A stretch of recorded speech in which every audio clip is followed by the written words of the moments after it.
think I'm gonna use the mic. Can everybody hear me? Yeah. Yes, sir. All right. I appreciate you for letting me do this. So I was a non-believer. I never raised in church. Now, my grandmama was, but we wasn't. So, you know, I'm an ex-drug dealer. I love the nightlife. Because I was a musician, so I was all over it. Yeah. And it was part of my life for a long time. Yeah. Long time. I smoked weed every day. I cussed. I was, you know, I root. You know, one of my favorite things then was prescription cough syrup. I just love it. I had a bad attitude. You know, I caused a lot of trouble. Even young, I was troublemaker. School, I fight. You know, it's caused a lot of trouble, y'all. I'm just telling you. And I wasn't a nice person. I wasn't a nice person.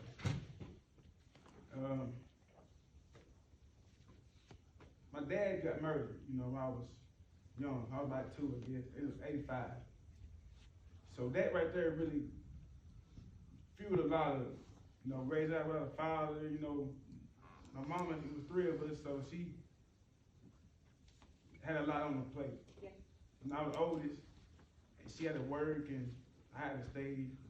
And it was just a lot of anger, man. You know, I watched her, you know, go through domestic.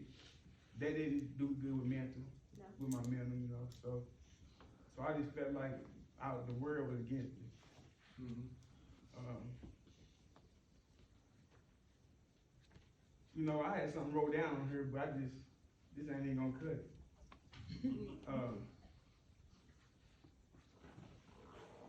Then, you know,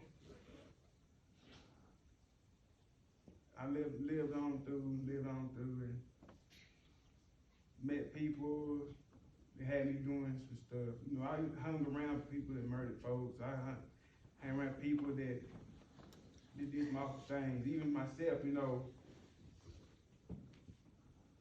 got to the point to where I didn't believe in God. You know, just didn't believe in it. I got married once when I was 18 just to get out of the house. Because I felt like that was the answer to it. That didn't go well. That didn't go well at all. I mean, because, you know,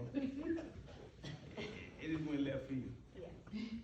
She was an alcoholic and turned into a pill junkie, and I just was young and dumb, and I was just trying to get out of the house, and that caused a lot of turmoil and caused a lot of resentment there.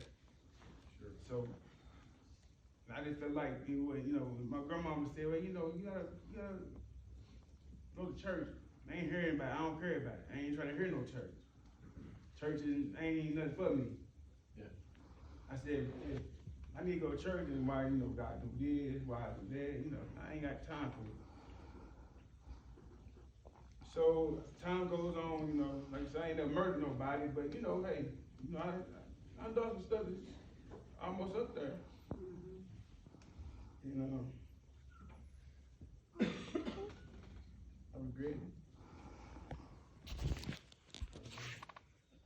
But anyway, I was living this life of the word, doing everything under the sun. So, you know, then I got to where I got in a couple of relationships after that. Me and her separated, she died, and I got into another relationship. But that relationship wasn't no good. And it was rocky. And that's when I really got to selling a lot of drugs. Because, you know, she would run the drugs with me. So, you know, we really was on the whole mission there. Then I got to where doing that, then I got to where you know, I'm a musician, so I'm gonna get rich. You know, I was trying to do this to get rich, and I would do anything to do it. Yeah. Whatever it would be. You know, I even went as far as messing around with sorcery, you know what I mean? Because, you know, there's certain things you can do, you can get rich real fast. Some might know that, some might not. So then, you know, a couple years later, you know, after, me and her, we was together for a while. We did a lot of bad stuff. Some of them I can't mention, incriminating. Sure. But then around this time, I had finally got a job, because between the music and selling drugs and not having a job, somewhere in there you're looking at some jail time. Sure. No doubt. So I did go to jail a couple times. I did catch a couple charges. One of them left me with a felony. One of them really wasn't that bad, it was just slap on the wrist. The other was a felony. But they all was drug charges. So about this time me and her was back to the end of our ropes. And I'm still thugging it out. By this time, I met Ashley. She didn't give me a time of day at first. She was hard to get. Anyway, but still after that though, we got the date and all that. So some of that she made me, her presence made me change a little bit of that up, but it still didn't take me completely out the streets, you know what I'm saying? I still sold drugs. I still, smoking weed, still like that prescription cough syrup, that was just my thing, but all of it was fueled from the loss of my father, because I believe that I didn't understand. He got murdered, nobody would talk to me about it, and my mom wouldn't tell me nothing about it, so it was like, what's really going on here? And everybody was like, kept it secret. And then with that, everybody would say, well, you're just like your daddy, you lie, you do this, and you're doing that, but I didn't care nothing about it, but just get some money. To be honest with you, that's all I wanted to do. I wanted to get money, I wanted to be rich, I wanted to do this music, and I did whatever it take to do it. That was my mindset. Yeah, I was cool, but I didn't care about none of that. So anyway, time passed by, and me and Ashley finally got together. She finally gave me a chance. And it was good that she did, because she really, she really part of me being here. Because we got together, we had our ups and downs though, because just the beginning, she learning me, I'm learning her, and it's like a roller coaster, So anyway, time passed, things starting to be alright. I'm still selling the drugs, still smoking, but I ain't doing none of the other stuff. So I brought that back a little bit. Well, one day she said, babe, I got some people gonna stay with us. We had a bad storm, not the power, So got some people gonna stay with us. I said, oh, okay. So we really don't know them, but okay, we gonna be nice, but we nice folks. So the lady said, hey, she's there, we all talking, I'm outside, smoking or whatever. And she said, I do readings. I said, oh, you do, huh? And I already know with my past experiences with stuff like that, I already know there ain't nothing good gonna come out of there. But anyway, hey. Yeah. She said, baby, I just do one.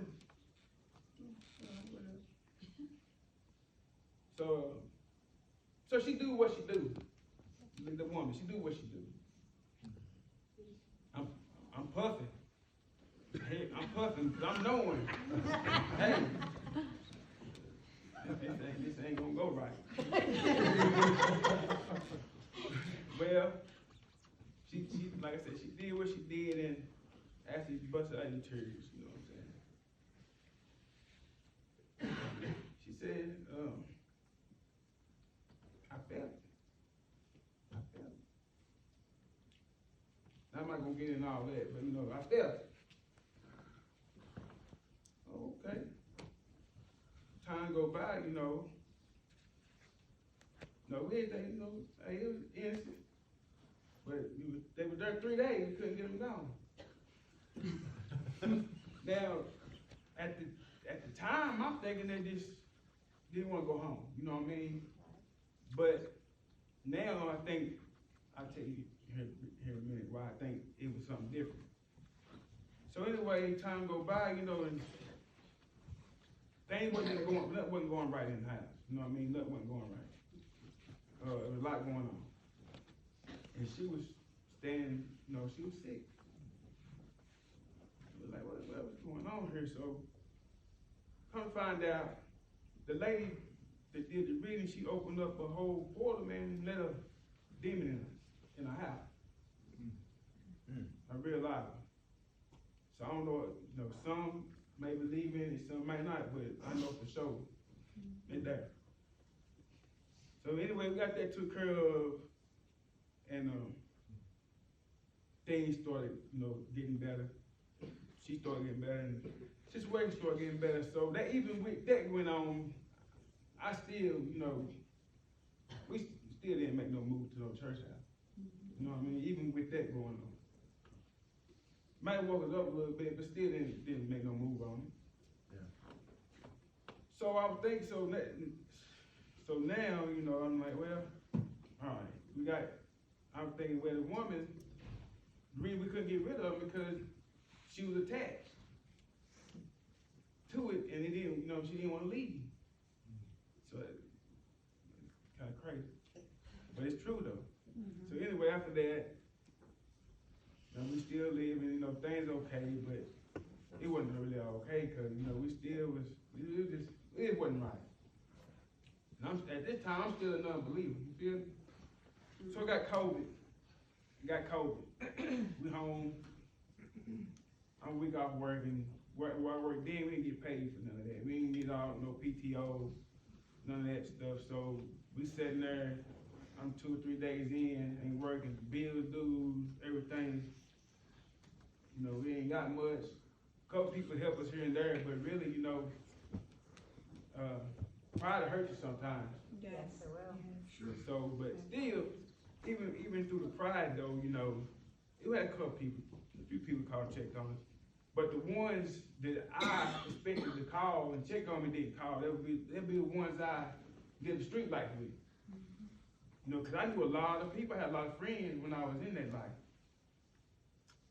Like I said, I was still selling drugs then, so, but you can't sell drugs when you got COVID. Nobody don't want to buy that.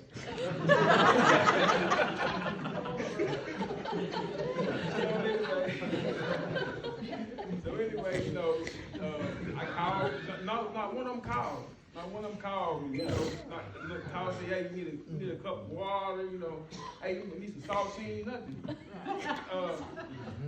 They showed me a lot, but I knew that the bill would come. Right. Even regardless, they didn't call and ask for no help, they would come. Yes. Right. So something hit me in my heart, like, look, you know,